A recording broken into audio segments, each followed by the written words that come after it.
The morning air in New Delhi was still cool. It was a Monday like any other. Yet this day would be different. Deep within the city's most secure bank, something was wrong. The vault, a marvel of modern engineering, stood open, not forced, not blown apart. It was simply open. Inside, the space was cavernous and empty. The silence was the loudest sound. It screamed of a violation so profound, so audacious, it felt unreal. The bank manager, a man named Mr. Sharma, felt his legs tremble. He had seen this vault sealed just the night before with his own eyes. News travels fast in a city like Delhi. It travels even faster when it involves the unimaginable. The first whispers were of a system error, a glitch. But the truth, stark and cold, soon began to emerge. This was no error. This was a heist of such precision and quietness that it defied all logic. The initial reports were confused. Some said millions were gone, others whispered of billions. The reality was that the country's most guarded financial secrets, along with a significant portion of its gold reserves, had vanished into thin air. The police arrived, their sirens a belated cry in the face of an already accomplished feat. The scene was a paradox of chaos and order. Investigators moved with purpose, yet their faces showed deep bewilderment. There were no obvious signs of entry. No alarms had been triggered. The sophisticated surveillance systems, a network of cameras and sensors, had recorded nothing out of the ordinary. It was as if ghosts had walked through walls of steel and concrete. The bank staff were questioned, their routine scrutinized. Their lives turned upside down. Each denial, each expression of shock only deepened the mystery surrounding the audacious act. The thief, or thieves, had left no trace, only an empty space and 1,000 questions. The nation awoke to headlines that screamed of the impossible. "The Great Indian Heist," one paper declared. Another asked, "Who dares wins?" The story spread like wildfire, from the bustling tea stalls to the quiet corridors of power. People were stunned. How could this happen? How could a fortress be breached so silently, so completely? The audacity was breathtaking. The sheer scale of the theft was staggering. India, a nation of over 1 billion souls, was collectively holding its breath. The game was afoot, but the players remained hidden, and the rules were unknown to those left behind. Slowly, a name began to surface. It was whispered at first, then spoken with a mixture of fear and admiration. Kavi, not a known criminal, not a gangster. Kavi was, or had been, a brilliant but disillusioned software engineer. He once worked for the very company that designed the bank's security systems. He knew its digital soul, its every strength, and more importantly, its every hidden weakness. He was described as quiet, almost invisible, a man who preferred the company of code to people. He had left his job years ago, citing ethical concerns about the invasive nature of surveillance technology. Kavi's motivations were not rooted in simple greed. That much became clear as investigators delved into his sparse digital footprint. He saw the system as a flawed giant, a system that protected the powerful but often failed the common person.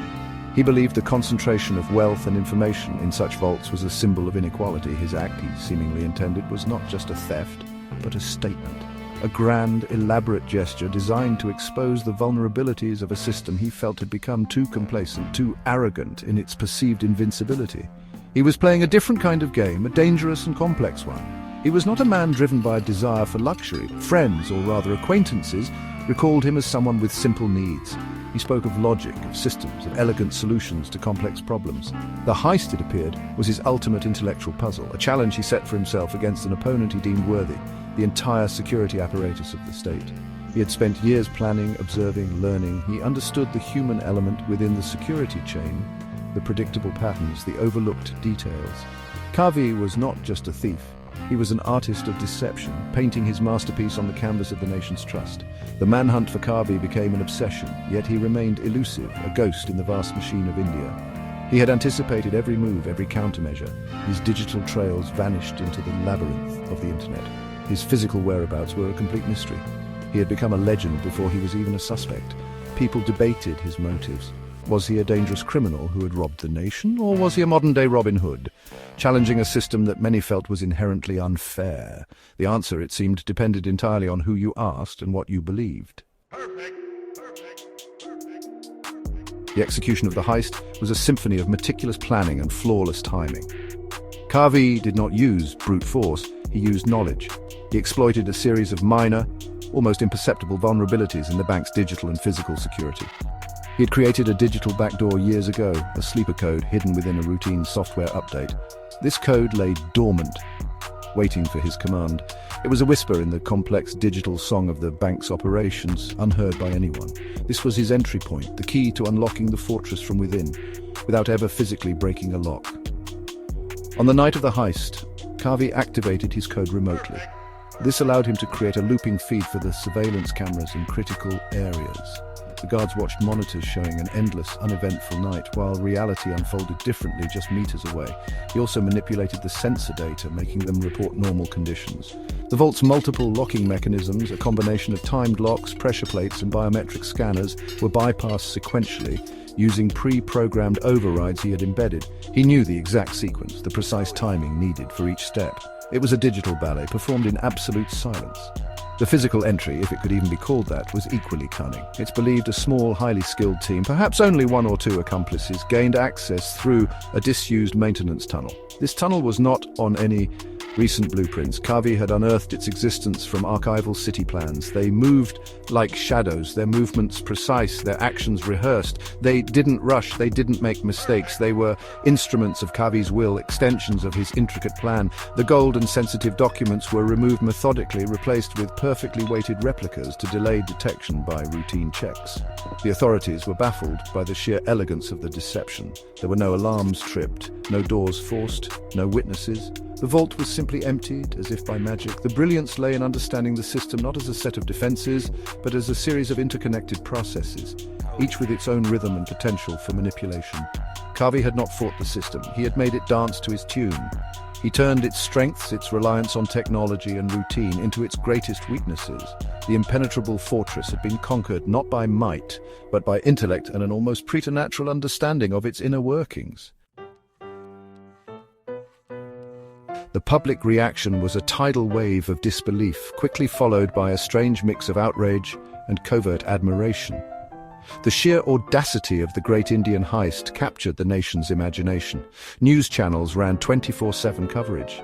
Experts debated the security flaws. Social media exploded with theories, memes, and even fan pages for the enigmatic Kavi.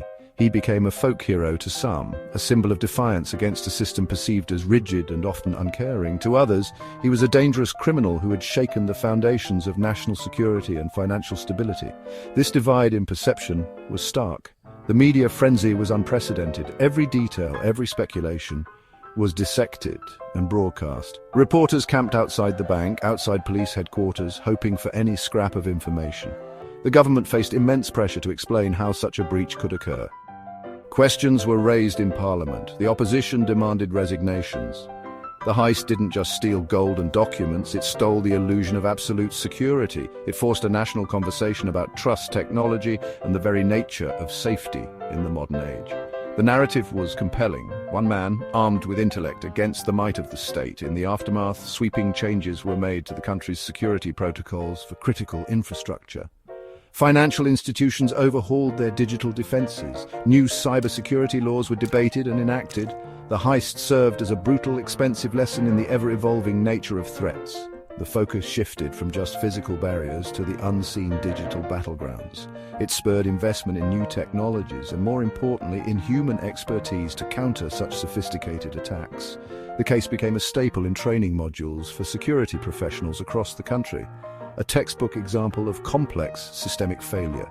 Years later, Kavi was never caught. The stolen assets were never fully recovered. The great Indian heist remains an unsolved mystery, a legend whispered in the corridors of power and on the streets. Its long-term impact was profound. It changed how India viewed security, intelligence, and the potential for an individual to challenge the established order. It fostered a healthy skepticism towards claims of invincibility and highlighted the constant need for vigilance. The empty vault stood as a silent monument, not just to a daring crime, but to a moment that forced an entire nation to reevaluate its strengths and vulnerabilities.